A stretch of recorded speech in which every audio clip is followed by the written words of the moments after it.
Click and click பண்ணியே விளையாடு.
pawn to e5 ஆடுனா என்ன ஆடலாம்?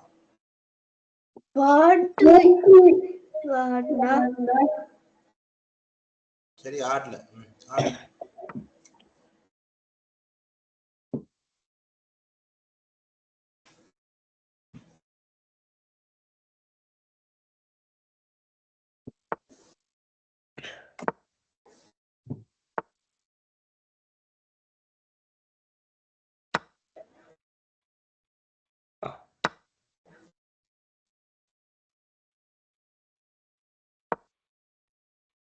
rook e8 தான் ஆடணும். ஏன்னா இப்ப அவங்க குவீன் e4 ஆடினா நாம என்ன பண்ண முடியும்? அதனால நம்ம நீங்க அந்த டபுள் அட்டாக் மாதிரி போகுது. சரியா? இப்ப இப்ப இப்ப அப்ப நான் சொன்ன நகர்வை ஞாபகம் வச்சிருந்தீங்கன்னா அதை சரியா ஆனீங்கனாலே உங்களுக்கு அப்ப ஆட்டம் வந்து சரியா இருக்கும். இதுக்கு முன்னாடி பண்ணணும்.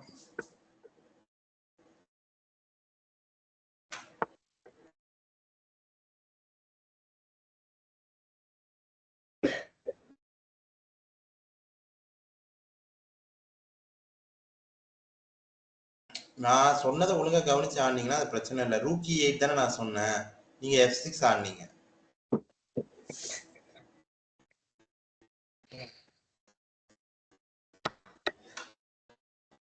இப்ப அந்த நைட் வந்து செக்கோட போகுதுல்ல, நம்ம ஒண்ணும் பண்ண முடியாது.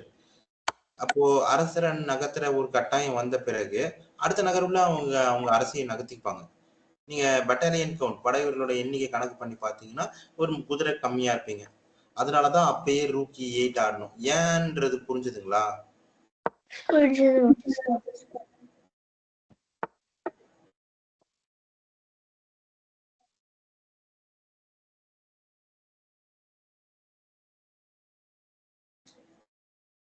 அவங்க அரசர் இ ரேங்க்ல தான் இருக்காரு. அப்ப எதுக்கு சிப்பாய் எல்லாம் நகர்த்தணும்? தேவையே இல்லை. இ ரேங்க்ல யானையை போட்டு தாக்குதலை தொடரலாம்.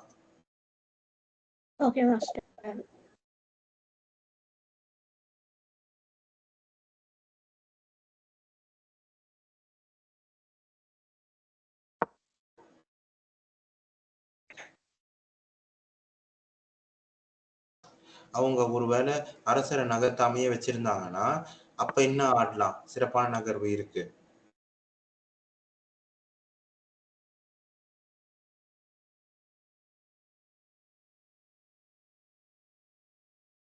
விளையாடாதீங்க, என்ன விளையாடணும்னு சொல்லுங்க. pawn g6 pawn g6 ஓட சிறப்பான நகர்வு இருக்கு. pawn g6 வேணாம். pawn g6 ஆனா ஒரு bishop g6 pawn f5 master ஆடுங்க. நீங்க நேரத்துலயும் கம்மியா இருக்கிறீங்க, அதனால குவீன் ட்ரேட் ஆனாலும் ஒன்னும் பிரச்சனை இல்லை, நல்லதுதான். இப்ப என்ன ஆடணும்னு சொல்லுங்க, விளையாடாதீங்க, சொல்லுங்க. சரி ஆடு.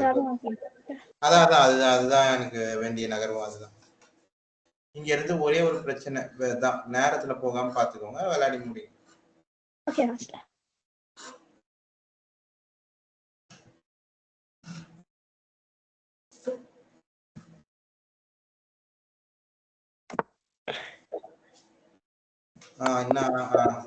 சரிம்மா, சிறப்பு, மகிழ்ச்சி. அவங்களுக்கு ஒரு தம்ஸ் அப், குட் கேம் சொல்லிட்டு அடுத்தது ஆரம்பிச்சிருங்க. Okay.